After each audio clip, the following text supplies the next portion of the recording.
So some of you are asking me about Italy, and then we'll go into some of the things. I put John's painting up of Florence, which is where we were at. What I found was really amazing is when I was looking at John's photographs before we went to Florence, I was really aware of the lighting in Florence. And on his photos, I'd say everything had these stretched out shadows. And I have a lot of students that I coach.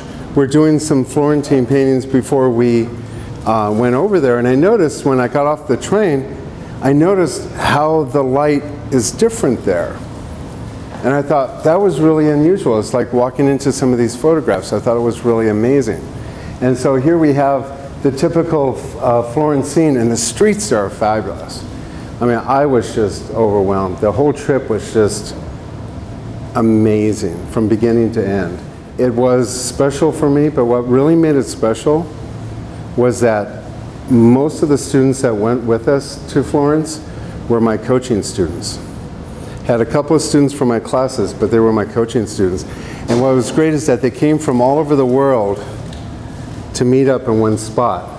And that spot happened to be where art basically started. If we look at the Renaissance as being the beginning of the art, prior to that we had art, but the Renaissance was actually the point where art became art. We all came from all over the world with my my ideas, my way of lighting and all that. And we landed in Florence. We had a fabulous villa in the middle of a winery. And we were guests of the people who owned the winery. One night they closed the whole winery down and had dinner for us, plus a wine tasting. And it was absolutely amazing. But coming together with the same philosophy, the same idea, we actually landed there as a family. And for me, since I do all this phone coaching, I know these people for a year, 2 years. We talk over the phone. Some people are new coaching students that I had, but I had never seen them. And so for me, it was really great for me to actually get to know them and see them. And what I'm experiencing with all of my students is that they're starting to gel as a family. And that's really awesome, because now they're starting to have people that are around the world that are studying the same, all coming together. And I thought, what an awesome thing for us to have. And I thought, why don't I do this every year? Have this worldly place, and the place that art actually begun. One of the amazing things that we did, and students were really nervous about this, is that we went into Florence. Wherever I go, we have to paint. So we painted every day. We were there for 10 days, and I think students got upwards of 15 to 20 paintings done in 10 days. So that was amazing that we got that much done. But we went into the main town of Florence, the main square out there, and I said, we're going to go paint amongst all these millions of people. It was like Disneyland on 4th of July. You just literally could not get through the area. I said, okay, we're going to go paint. They were like, yeah, where? And I go, well, we're just going to set up alongside the plaza here. We're going to go paint. And they were scared to death, as you could imagine. After about an hour, their fears went away, and they really started getting into their painting. And the few people that came in and said anything to us were, you know, tourists obviously from China and a few Germans, which you find anywhere that people travel. They were really fascinated that we were there. You know, you forget that painting is a craft that very few people do.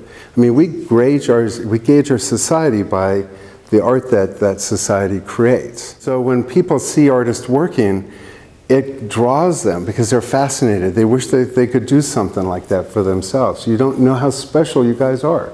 When you're out there in public, people are going to come to you, and they're not going to be judging you. They're not going to be saying, oh, that's wrong, that's awful. They're going to be amazed that you're doing it in the first place. I mean, I was amazed that my students did it without. And we had these little thumb boxes, which allows us to sit on the side of a street corner like that, or even to go into a church if we wanted to and paint. And we sat out there and we painted, and before long I walked up to the students. I said, so how do you feel? And they go, wonderful. Their fears of painting in public went away. I said, well, how is this going to change your art? And they go, I'm no longer going to be fearful about setting up someplace. Because that's a big fear for a lot of people when they go to places to go paint, is that they're fearful of drawing too much attention. Not only do you blend, but you're actually kind of idolized in a way. People really respect your space. Sometimes if you'll set up, people will want to come and talk to you a bit too much, and I recommend having a set of headphones if that becomes a problem. If you're by yourself in the park, though, as a woman, you want to make sure you don't do that, because you need to, your faculties around you. But if you're someplace where there's obviously a lot of people, put a headset on. Also be very aware of all of your supplies and your purse and stuff, obviously, because while you're painting, somebody could walk away. So anyway, so we're sitting out there alongside the plaza there, and I'm painting, and I'm watching these guys who try to get tours together. And all of a sudden, I'm painting, minding on my business, looking at my students, just feeling like a proud chicken with all of his hens. And all of a sudden, I hear in the crowd, "Hey!" And I'm not paying attention to it because there's a lot of noise. It goes, "Hey, you're famous!" And I look up, and he goes, "Yeah, you!" And it's one of the guards people selling tour tickets, right, in the blue suits. He goes, "Yeah, you!" And he comes walking up, he says, "You're on YouTube." And I said, "Yeah." He says, "I'm taking art classes here in Italy, and my teacher requires us to watch all of your YouTubes." I was like, that was great. I had an instant friend. They took me down to a place to go see the artwork that they're doing and everything. It was amazing. It just shows you that you have no idea what happens when you go out. You meet some really extraordinary people. And our group severed into two. We had some free days, and some of the students decided to go into the museums, and I took another group of students into areas of Florence that weren't on the tourist routes. And we sat along the streets and painted together, and there I did some paintings. And so I'll bring them in as soon as I dig them out of my luggage. The villa that we were at was fabulous. It was like sitting in a postcard. I've secured that for next year, and hopefully every year after that. There's just so much. Everywhere you turn, it's just a beautiful place. Yeah, we discovered a abandoned church that had been closed off to the public, and we got them to open up the door, and we got to walk through this beautiful 12th century church. A lot of beautiful experiences, but the main thing is we painted a lot, and it was fabulous, absolutely fabulous. I would reserve the date next year, consider going. It's going to be really a great trip. Because when you're painting outdoors, we go there and we go, okay, we're in Venice, or Venice or Florence or wherever we are, San Francisco, and you have buildings, you have street corners, you got people. And we get caught up in all of that. When we go outdoors and we paint trees and lakes, mountains, we go to the Tetons, we're really consumed with painting Tetons. When we go to Florence, we're really consumed with painting the architecture. But if we go there painting the architecture, we really end up not really experiencing the feeling of being there. And usually the feeling of being there, wherever we are, has nothing to do with where we are. It's usually a moment in time when something becomes extraordinary.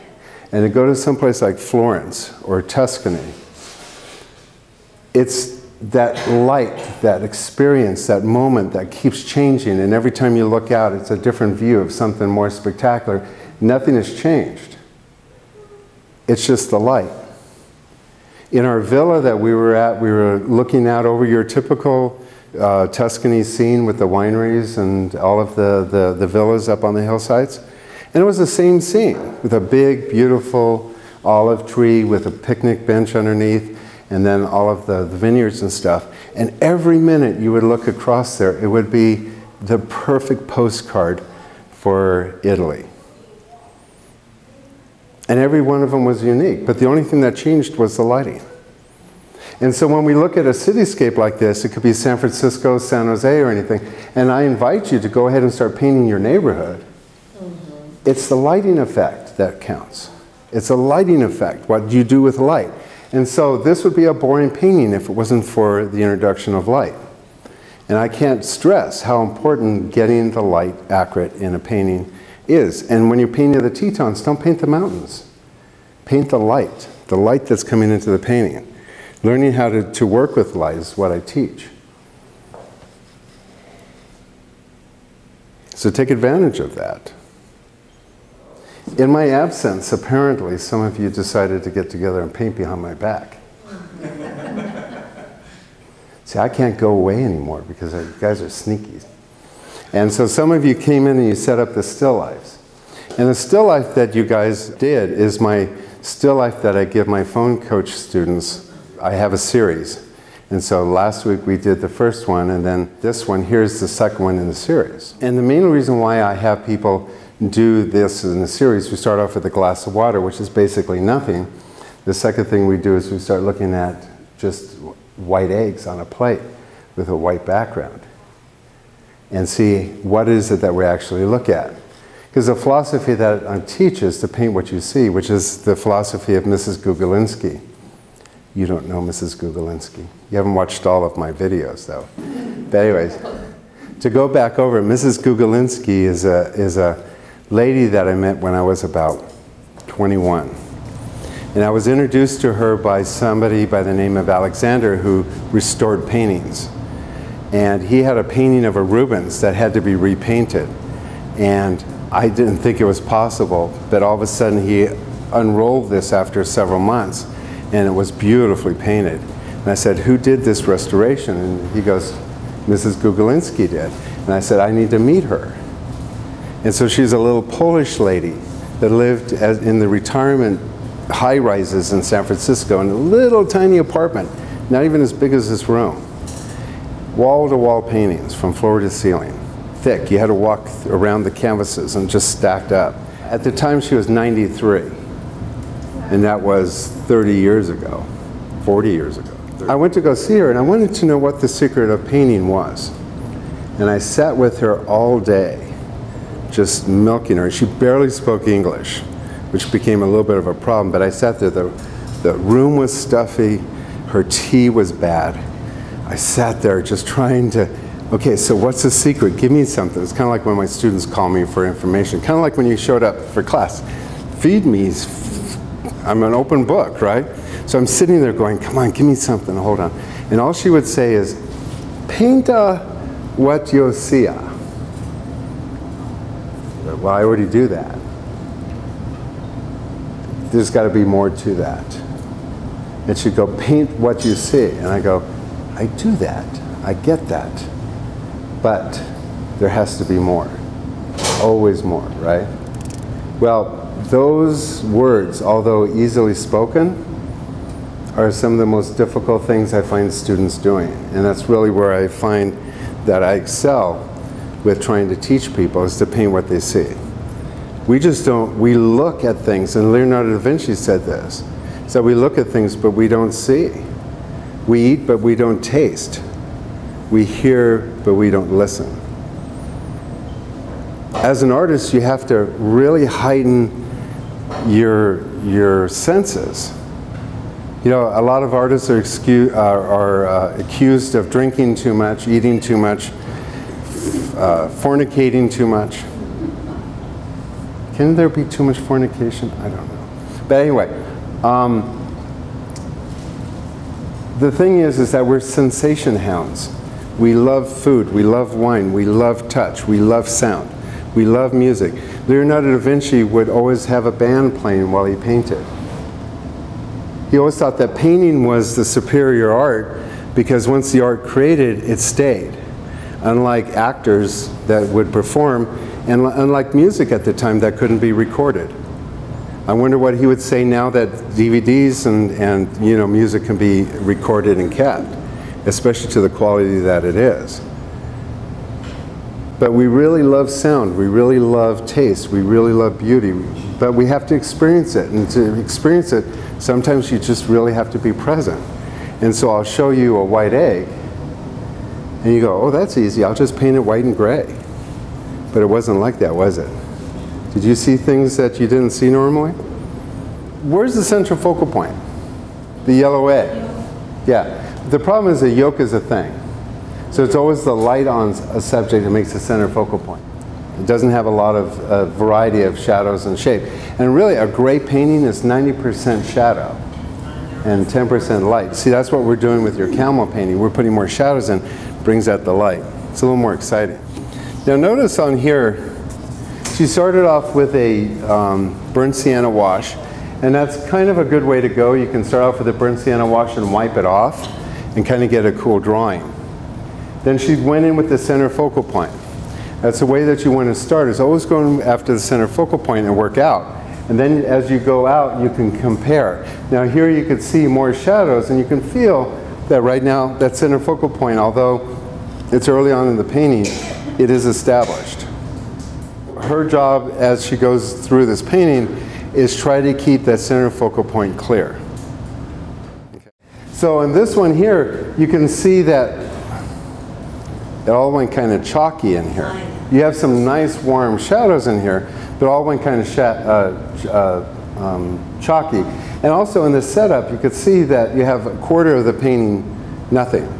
It's almost like the painting doesn't start till here. So in the setup, you wanted to have a little bit more of the whatever's in here up over there, have the painting draped a little more. But the problem is when something's chalky, what's missing? Yeah, when something's chalky, you don't have the warmth. If something is muddy, you don't have the cool. It's a temperature issue. But you do have the center focal point in there, but if you don't balance it against something that's dark, if you don't have something that contrasts that to bring the viewer there, it gets kind of lost in all of the light. So you just have too much light in it. Okay, so the center focal point, you always want in the middle third of the painting. Now when I asked her what was her central focal point, and she told me what it was, I saw most of you going like this.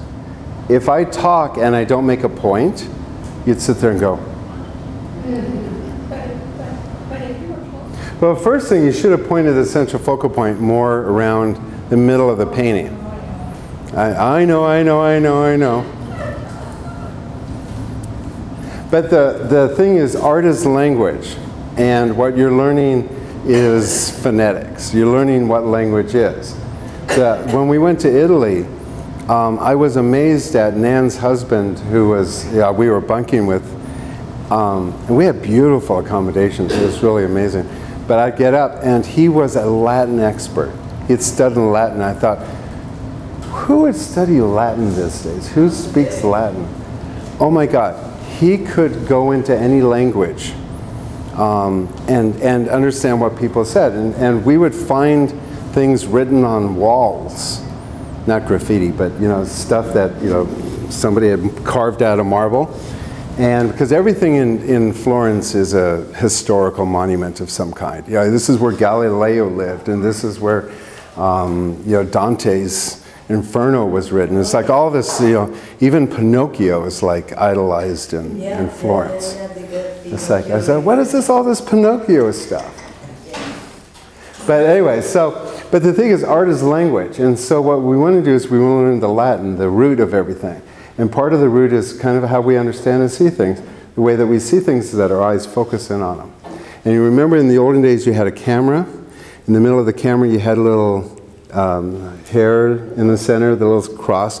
And somebody always told you, oh, don't put that directly on your model. You want to go to the left or the right. It makes a better composition, right? But it's always there. When you point a camera, it's there, it's there. It's always somewhere in the middle. You go off to the left or the right. But it's always in here that's a sweet spot. And what you want to do is view so if this were your sweet spot, you want to make sure that your composition would go up into there somehow. You're getting better, 5 times the charm. And the thing is, that is beautiful. When we isolate the thing that just distracts us, that's beautiful. Now we're going to see some paintings where the egg yolk is there. Now one of the reasons why I give this homework assignment, and I shouldn't really say this because it's going to people are going to sign up for my coaching classes and they go, I know how to make that painting. It's like, no, you don't. Anyway, so if you have the egg yolk, which obviously catches our eye, how do you paint that so that it's not the egg yolk? Because remember, egg yolks are things. We need the effect of light. So you have to do something with that egg yolk so that goes away so that you can concentrate on the effect of light. And so when we get rid of that, we see that works, but that should be down in here somewhere. And then the rest of the painting needs to kind of mellow out. You can only have one main central focal point in a painting. And right now you've got 2 or 3.